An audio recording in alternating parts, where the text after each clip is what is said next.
Today I'm going to walk you through what I did starting in July in order to launch and get sales in September. Now, before I go into anything, I just want to put a disclaimer on this that this is just me growing a brand. And even though this is the third larger brand that I've grown, I still do not know everything. I will never know everything.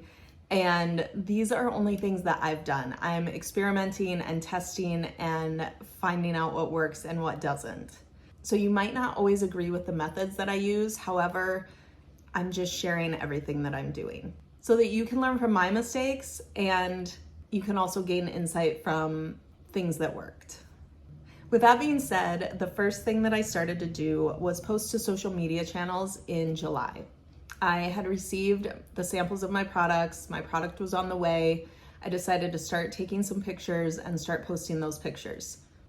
I ended up posting about 7 to 10 pictures, and then I started boosting posts. Now, I know that boosting posts on social media can be a slightly controversial topic. Here's why I did it. I didn't have my product here. My product was also seasonal, and I just wanted to gain some followers, to gain some credibility so that I had followers when it came time to launch. It was mostly for me just to make my page look good and also test out my images and see what people were responding to. This was all just a test for me.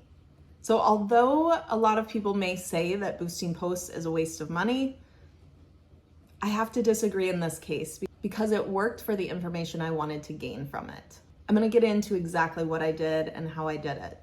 Okay, so I had 7 to 10 posts already. I actually went back and started boosting some of the posts that were performing a little bit better than the others.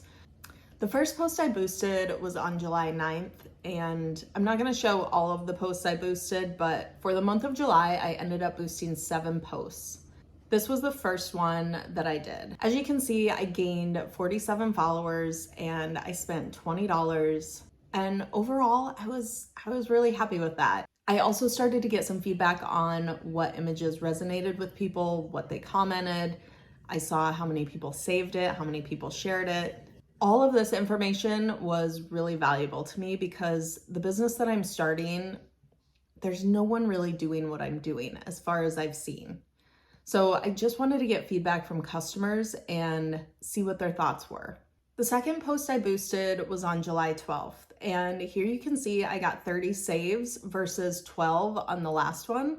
I also gained 57 followers and I spent $20 on this one. Again, I'm just looking for information. I wanted to know what pictures my customer responds to and what the comment section looked like. I was also looking to gain followers and I'm obviously doing that. So all in all, I boosted 7 posts in July. I didn't do any reels. These were all just carousel posts or single image posts.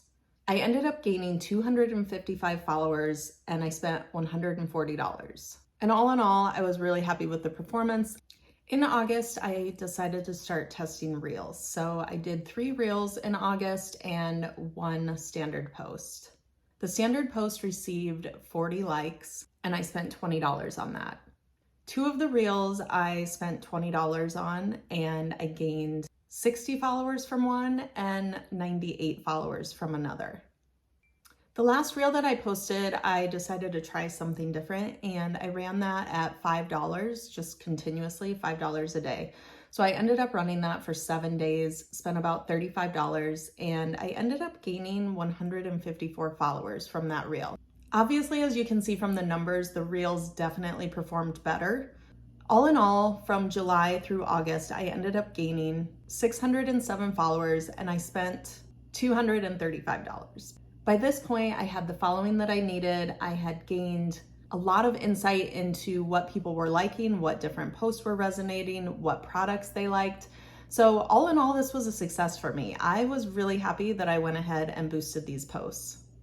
I think when you're starting a business, one of the biggest things is just getting feedback from customers. And at the time, I didn't have product to sell, and this was my only way to gain a little bit of feedback from my customers. So this is the way that I chose to do it. By September 1st, I was starting to think about selling my product. Again, this is a seasonal product, so mostly Christmas time.